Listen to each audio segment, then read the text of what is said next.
There are two key theories with regards to why we are overweight. It is strictly a consequence of a caloric imbalance. On the other hand, it's that there is an imbalance in hormones, in particular the hormone insulin. Now, both of these theories, the caloric and the endocrine theory, account for energy that comes in, and both of them account for energy that comes out.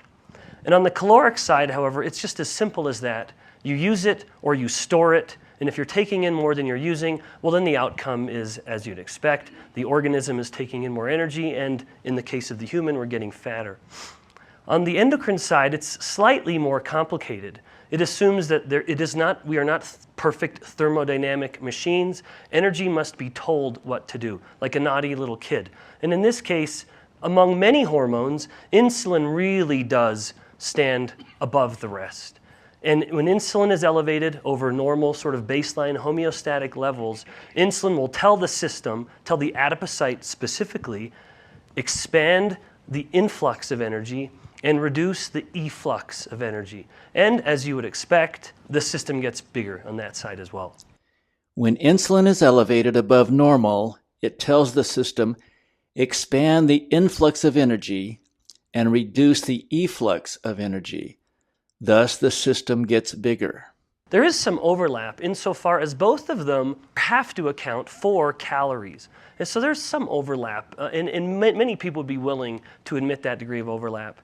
And on the caloric side, the story begins and ends with storing it or using it. That is, a purist when it comes to thermodynamics would say the energy has to be stored or used, and thus there has to be a perfect accounting of it. You can almost tally it up. However, what I'm going to show you, and why this might be a little provocative, is that the endocrine theory actually encompasses, I would say, almost all of the caloric theory. And that's why you can be an endocrine theory advocate.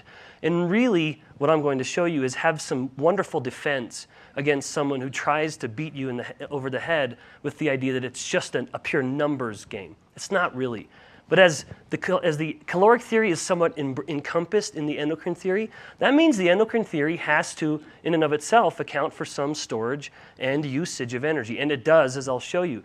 Part of how it does that is the nature of our fat tissue. We have fat tissue, of course, all over the body. Fat tissue can act a little differently in different environments. So we're going to talk about these two variables in particular.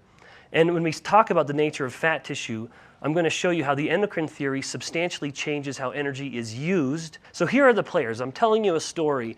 These are the characters in the story. The liver is a very important character in anything metabolic and beyond, mind you. And then two types of body fat that all humans have: white adipose tissue and brown adipose tissue. And in fact, it actually looks like that. It is really white or it is quite brown when you pull it out of a human or any other mammal. And then the other two characters you're all very familiar with, the hormone insulin, the ketones. Now they're not the same. Insulin's a hormone and ketone is a metabolite. But they're remarkably related. White adipose tissue is concerned with storing energy. Brown adipose tissue is interested in thermoregulation. In other words, if brown adipose tissue has its way, it's doing nothing but creating heat. And this is something, then when we look at them, they're quite contrasting. On one hand, white adipose tissue wants to store energy. And then on the other hand, we have this other adipose tissue, brown adipose, that wants to use it. White adipose tissue wants to store energy or build body fat. Brown adipose tissue wants to use energy or burn body fat. But appreciate that in the typical caloric model, we consider energy use as something really that just the muscles are doing. But I'm telling you, there's a type of fat tissue that we all have that actually is also interested in just using energy. So white adipose is storing it, brown adipose is using it. Our muscles, when they shiver, they create heat. That's shivering-induced thermogenesis. When you have, as a baby, especially an infant, has a lot of brown fat, that brown fat is keeping them sufficiently warm that there's no shivering required. But of course, as they start to get a little older, the brown fat starts to diminish. And sure enough, by the time we become even kids and aging up towards adulthood, there's a shift happening. And relatively less of our fat is brown fat, and more of our fat is the storage white adipose tissue. We have brown fat tissue, and it is relevant. It is more active in some people. It can be induced to be more active in some people. Regardless, if you have more of it and it's more active, you're going to be in a good place metabolically speaking. So brown adipose tissue is unique because in fact, it looks brown because it is enriched, with other things, with mitochondria. And as you know, mitochondria is the site of oxidation of nutrients, glucose or lipids. What the mitochondria are doing in brown adipose tissue, though, is unique. But all mitochondria have a capacity to do two types of things. And so on one hand, the mitochondria will pull in glucose, and it will only use as much glucose as it needs for the work that the cell is requiring the energy for. Does that make sense? The cell has a certain need for energy, and then it will take in only as much nutrient, glucose in this case, in the particular case of the brown adipocyte. It'll pull in only as much glucose into the mitochondria as it needs for the work to get done. Mitochondria also have the ability to pull in glucose and use it to produce nothing but heat. And it will just continue to produce heat. And so it's like you just keep throwing logs onto the fire. What is producing this heat is something called the uncoupling protein, or UCP1. All mitochondria have, to some degree, this protein. If uncoupling protein has its way, it's starting to produce a lot of heat from the mitochondria. But as you can see, if we're wanting the fire to get bigger and bigger and bigger, the fuel is glucose, so our glucose starts to come down. In a human, if glucose starts to come down, that of course is going to affect insulin. And what happens to insulin? Well, of course, it starts to come down. We have less need to increase insulin to try to bring it out of the blood. The mitochondria are already doing it.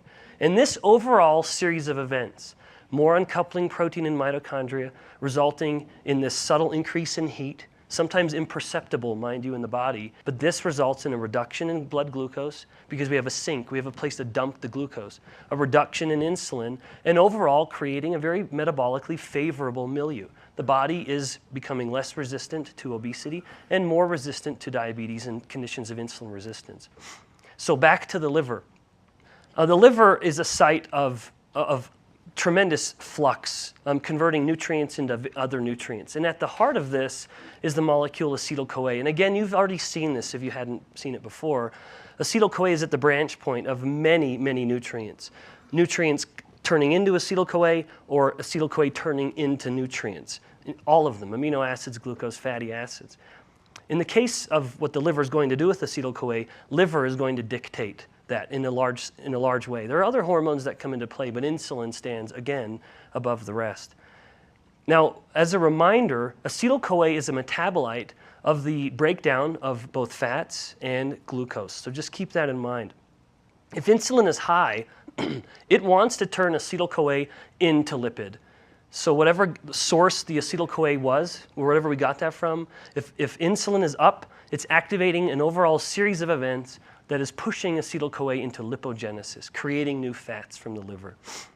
If, in contrast, insulin is low, then we have a very different outcome. And in this case, we have this unique production of ketones. Insulin is a potent inhibitor of ketogenesis. And let me be clear, this is a pathway that is never resistant. You can have the most profoundly insulin-resistant individual on the planet. Insulin will still act in this pathway and inhibit ketogenesis. But in this case, I'm saying insulin is low. In an insulin-sensitive individual, insulin's low. Ketogenesis is happening. So we start producing ketones. So the first question we asked in my lab, what is the effect of insulin on the nature of adipose tissue? We increased insulin, and if we increase insulin, what's going to happen to ketogenesis and ketone levels? Of course, it's going to plummet. First study was inducing hyperinsulinemia in a mouse model. And what we found immediately, so let me take you through this. This figure is firstly just looking at the mass, the growth of the fat pads over this 4-week of induced hyperinsulinemia. And just like humans, mice have very distinct depots or places of fat tissue. The perirenal is a typical visceral fat. The inguinal on the mouse is a subcutaneous fat that's right beneath the skin. And then the interscapular is the mouse's site of true brown fat. And then the humans, that's sort of where we are carrying it, in our thoracic cavity. What you'll see is that hyperinsulinemia in the animals increased the perirenal, the visceral, and the subcutaneous fat, but it had no effect at expanding the overall mass of the typical brown fat, that prototypical brown fat site. And that inguinal site in the animal, as I said, is comparable to the human subcutaneous. And what's so remarkable about that is our subcutaneous fat in most people is our greatest site of fat storage.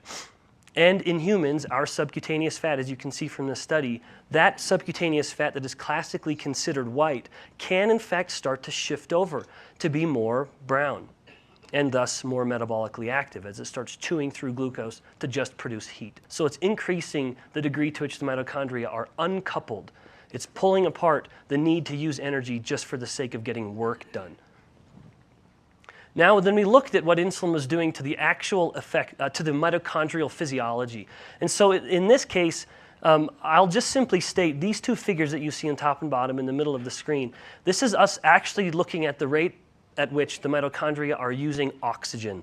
This is metabolism, if you will, in its purest form, the degree to which mitochondria are using oxygen. And so you'll see that in the white adipose tissue, insulin did nothing to the mitochondria. There was very low rates of respiration. The mitochondria in the white adipose tissue were already using very little oxygen, and insulin didn't do anything to it. And then further to the right of that, you'll see UCP1.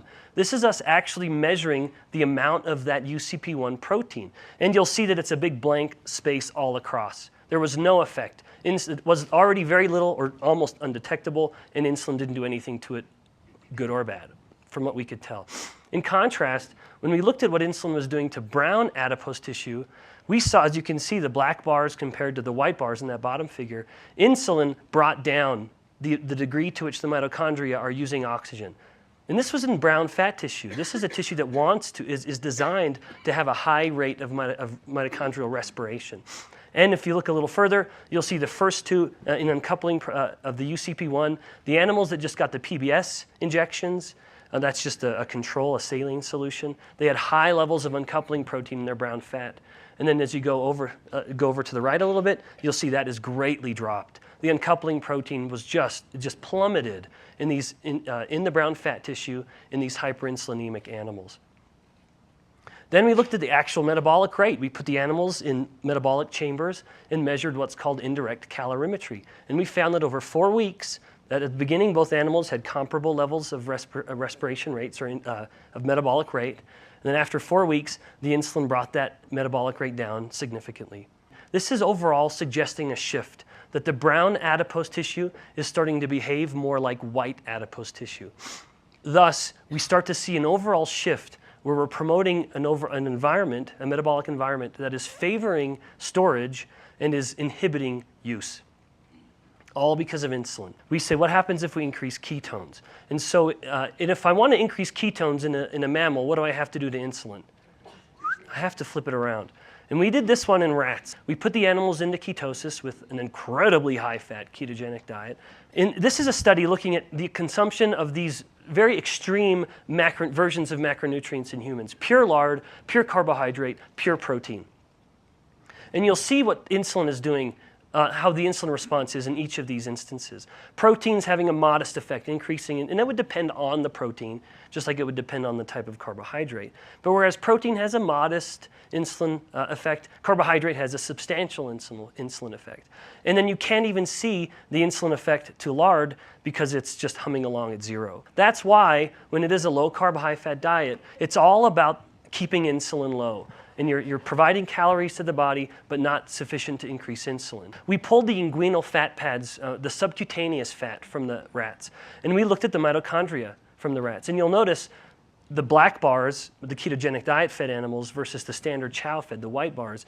You'll see that the mitochondria in this subcutaneous white fat from the rats shifted.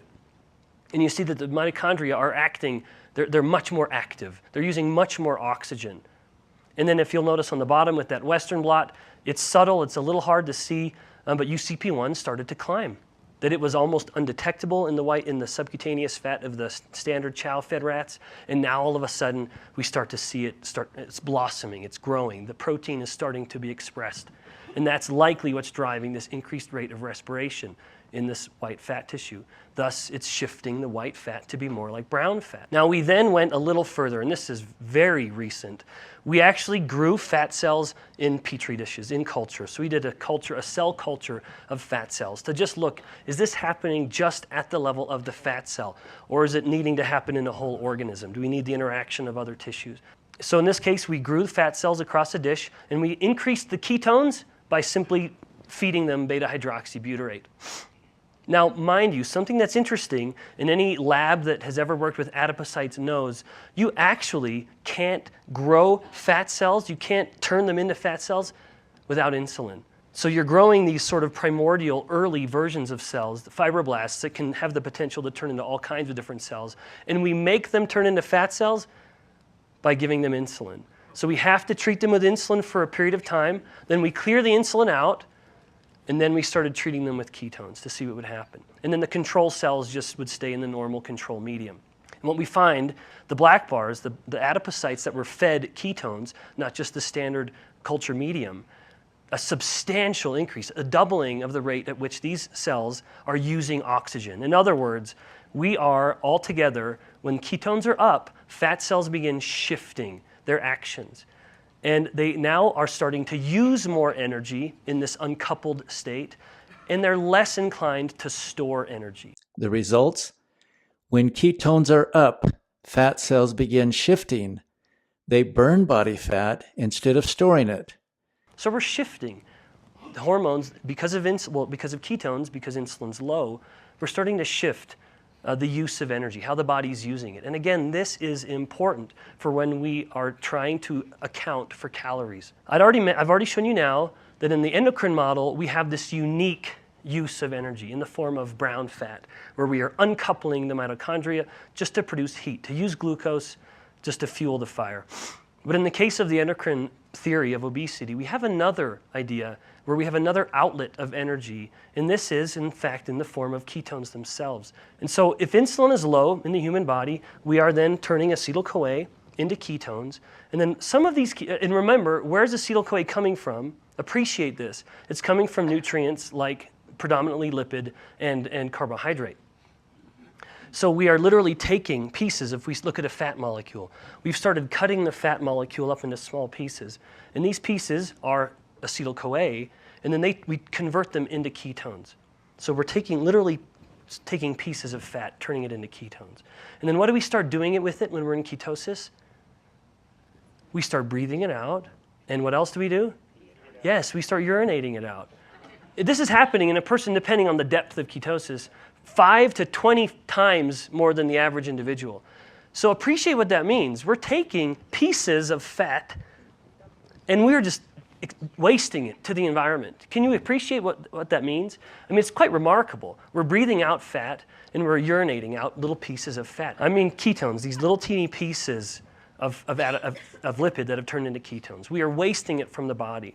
And this is, again, a reckoning, an accounting of energy that is quite unique to the endocrine theory. And this is why you start to have some wiggle room when it comes to you're a little in caloric excess and yet you can still lose more weight than someone else. It's because we have this wiggle room, this wasting of energy, not to mention the increased usage that I'd already shown you. This study from just a few years ago from David Ludwig's lab, putting people on 3 diets differing in macronutrient content, you'll notice the y-axis is similar to the y-axis that I showed you when we measured metabolic rate in the mice. They measured metabolic rate in the humans. And you'll see that metabolic rate was highest in the lowest carb group.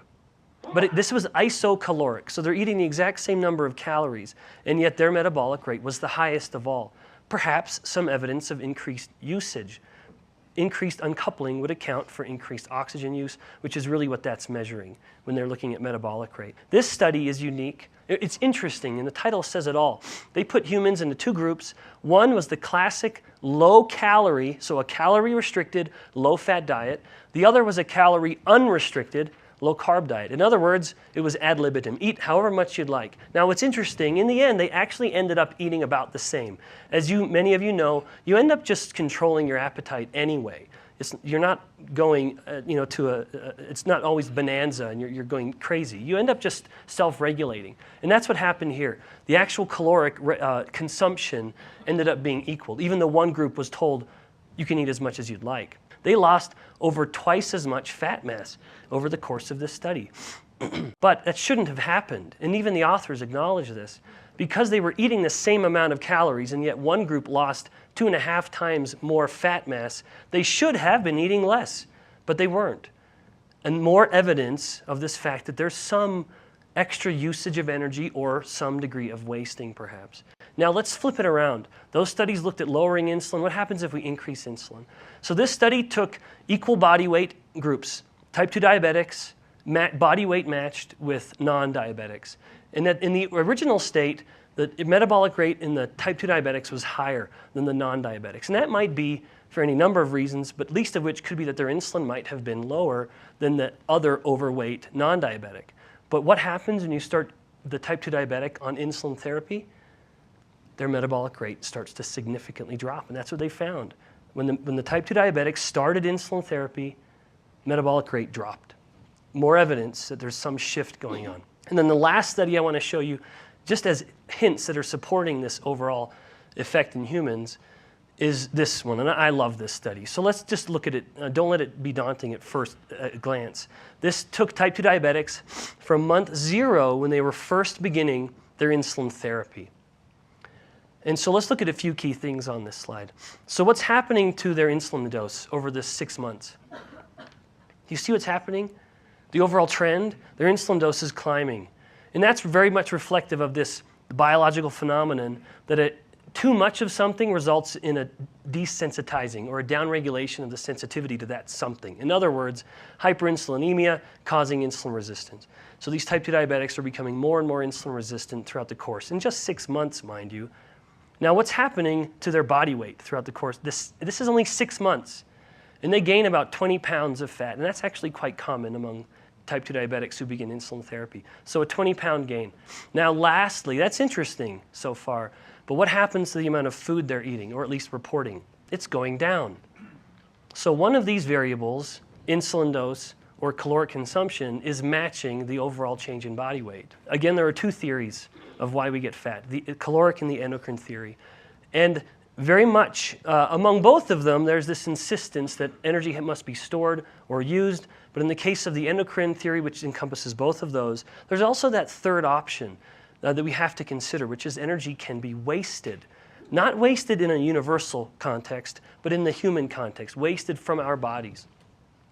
And in the state where insulin is low, evidence I showed you suggests that we have a shift in how our fat tissue is acting. In particular, fat tissue is acting more uncoupled. It's acting more like brown adipose tissue, and there's relatively less overall activity of the white adipose tissue. And then the takeaway from that is, if there's less of adipose tissues acting less like white adipose tissue, then we're less inclined to store it. So there's a reduced inclination to store energy. And in contrast, because of the shift in fat tissue acting more uncoupled or more like brown fat tissue, there's an increase in the usage. But it's not because we're working more. This doesn't mean we're exercising more, because what are we using that energy for? It was for heat, yeah. So that's the thermoregulation aspect of brown fat. And then lastly, again, but separate from these previous 2, separate from brown fat, I just had to mention it, if insulin is low, ketogenesis is up, and now we have these little pieces of nutrients that we are wasting from the body in the form of expired breath and urination. So altogether, these overall factors is what leads me to fairly comfortably conclude that the caloric theory is very much encompassed within the endocrine theory.